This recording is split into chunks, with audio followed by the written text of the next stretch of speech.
Hello folks, today is Friday, March 11th, 2021. No, it's 2022. As usual, my name is Jake Baldino, here to talk about all the video game news that has been going on this week. It's a busy week, a lot to talk about. Let's dive in.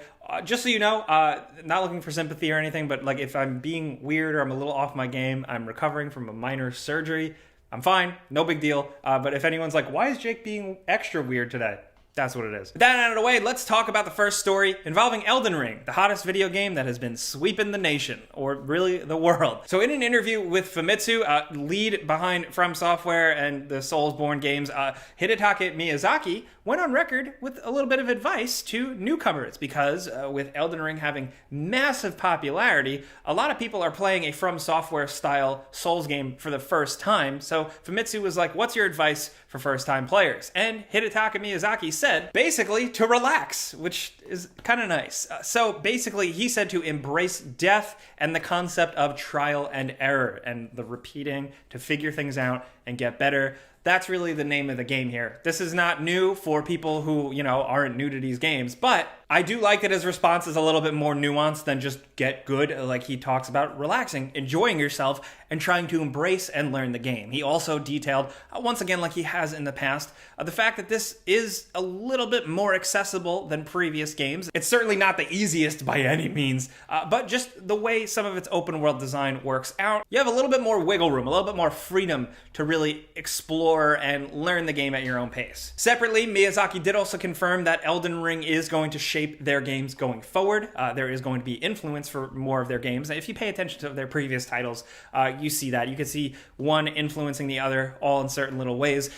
And I think that's good because if anything, I really actually like the open world for Elden Ring. So for that to maybe be a continuing through line for their next games, cool. Also though, holy shit, good luck making another one because Elden Ring's world is massive. It is also worth pointing out, with Miyazaki acknowledging new players, noobs, if you will, a lot of that comes from the fact that this game is like a smash hit, like an absolute blockbuster. So the NPD sales report results just dropped, and Elden Ring is at the top of the charts by a significant amount. So the Dark Souls and From Software games have sold very well in the past, but now at this point, they can no longer be considered this little hardcore thing. They are out there in full force, and I think for this one, a lot of it is the hype and excitement on social media, the FOMO, if you will, as well as the hype leading up, the people just hyping up Elden Ring trailers and where's Elden Ring, where's Elden Ring.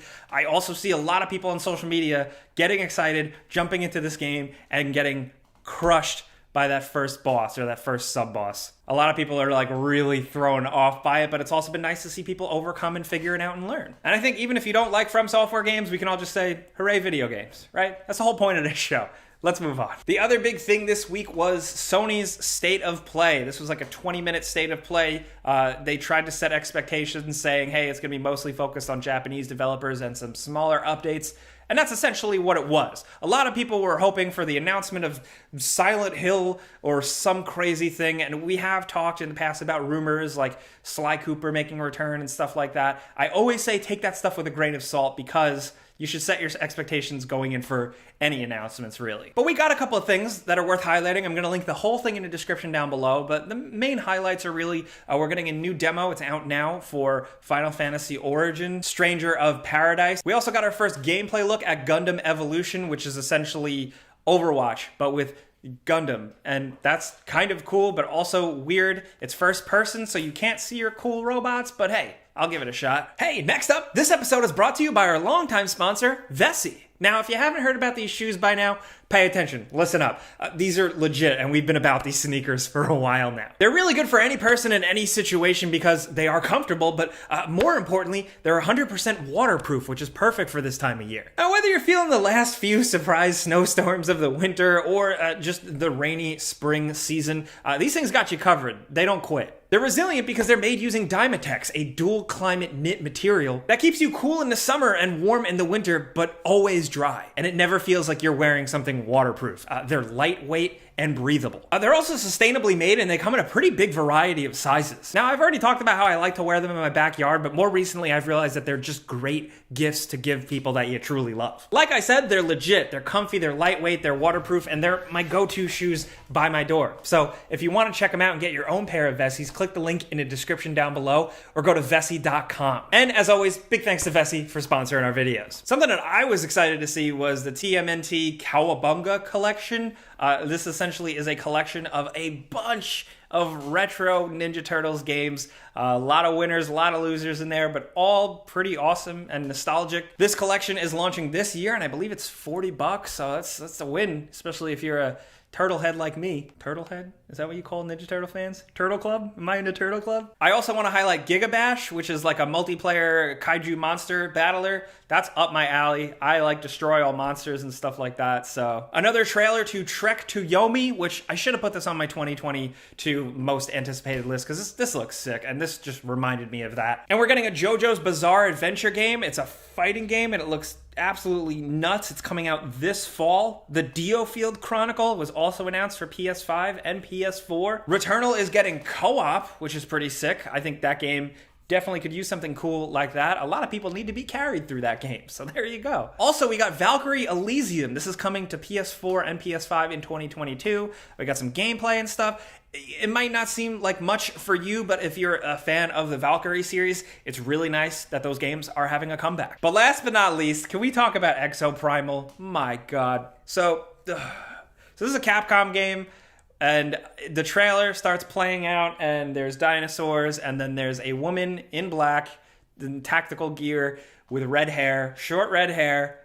Dino Crisis, right? That's what I was thinking. I was freaking out, but also looking at this trailer, and it's very much like I was like, oh, they're continuing after Dino Crisis 3, and they're going full just dumb sci-fi anime, huh? Oh boy, this is not the Dino Crisis I wanted. And then the title popped up, Exoprimal. Turns out it's not even a Dino Crisis game. But what? What are they doing? I don't know if that was a troll. I don't know if there's more to the story of this game. I don't know.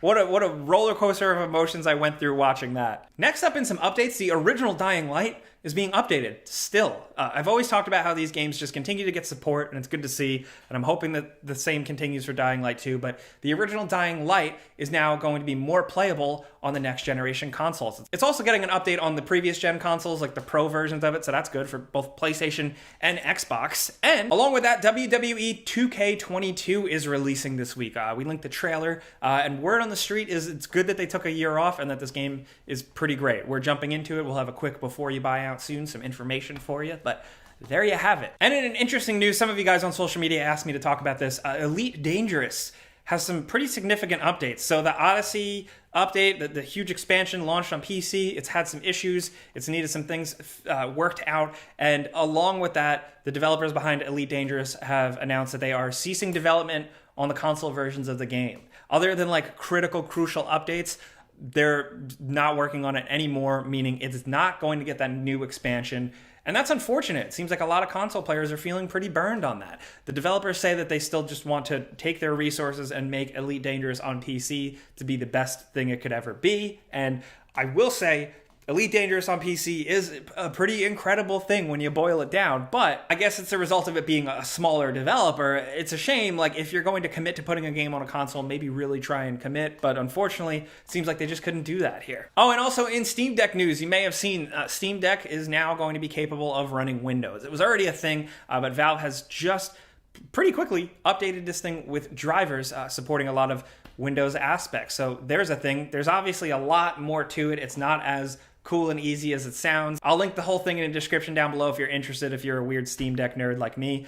We're gonna have a video on the Steam Deck next week, and I'm so excited. Also, just want to link some cool things in the description down below. The first, hey, have you ever wanted to watch a 3.5 hour long YouTube video about Deus Ex?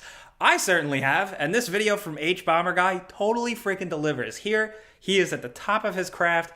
He understands these types of immersive sims better than anyone, clearly from this video. It's just a great breakdown of Deus Ex Human Revolution and a lot of things around it. It goes places, and I highly recommend watching it. I'm only about 3/4 of the way through it still, but yes, go. Along with that, I wanted to share this. This is from Voyager's Revenge, friend of the show. This is a Sifu presentation, Batman style, specifically the Batman with the skin, but it's edited with the music and stylized to really be something that you watch, not just essentially a gameplay video of a Batman mod. This is super well done, and I gotta say, the fighting animations and the moveset really does actually work well with Batman here, and I love this. If you want to check out this stuff, everything I talk about is linked in the description down below. Because we got some release date updates, baby! It wouldn't be a week without release dates shifting and moving. The first is that Dead Space remake, which I believe today is going to be getting a little bit of developer news, but the insider reports right now are suggesting that this game was originally intended for the end of 2022, but now it is going to be 2023. So you're going to be waiting a bit. Also, we didn't talk about it in the state of play thing, but Forspoken has now been pushed from releasing pretty recently to now October 11th, 2022.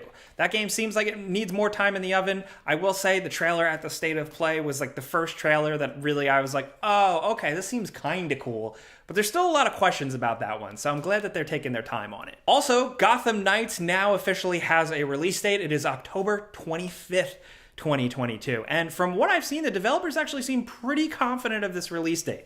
Granted, they move all the time, but hopefully that's when we finally see this one. If anything, I could just keep talking about Batman. I've talked about Batman a lot in this video, and I could keep going, but I need to stop because we are on a time limit. And as a follow-up to last week, we talked about how the game industry has kind of been rallying around the crisis in Ukraine and everything going on. I talked about how there was a bundle in the works to support charities, and now it's out. And I wanted to link that in the description down below. For like $10, you can get access to a bundle of like seemingly hundreds of indie games, all different genres. And that money goes to support efforts towards helping people, Ukrainian citizens. And like I said last week, the power of gaming, like they've already crossed their goal. They've raised $4 million for efforts. This is insane charity. The gaming industry and just people who play video games like really are freaking unstoppable. Between this and various streamers raising money and YouTubers, it's incredible. So go check that out, support what you can,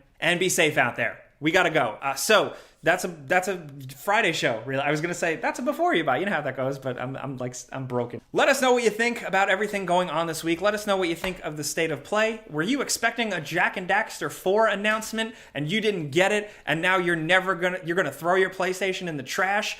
That's what people write in comments, and I think that's crazy. But still, with your expectations, were you happy with some of the JRPG stuff announced? Have you gotten your hands on a Steam Deck? Are you looking forward to that? If you did get one, have you been messing with it? Are you putting Windows on it? Are you crazy? Let's talk. Let's talk about all that stuff. Oh, especially also your favorite retro Teenage Mutant Ninja Turtle game. I'd love to hear that. There's an obvious answer, but I'm not going to spell it out for you.